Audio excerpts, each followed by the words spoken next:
اعوذ باللہ من الشیطان الرجیم، بسم اللہ الرحمن الرحیم۔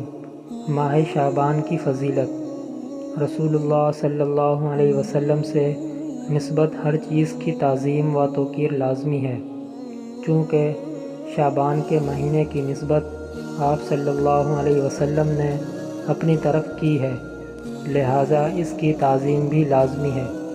حضرت انس رضی اللہ تعالی عنہ بیان کرتے ہیں کہ رسول اللہ صلی اللہ علیہ وسلم نے ارشاد فرمایا کہ شعبان میرا مہینہ ہے، پس جس نے شعبان کے مہینے کی تعظیم کی اس نے میرے حکم کی تعظیم کی، اور جس نے میرے حکم کی تعظیم کی، قیامت کے دن میں اس کا امام اور اس کے لیے اجر کا ذخیرہ ہوں گا۔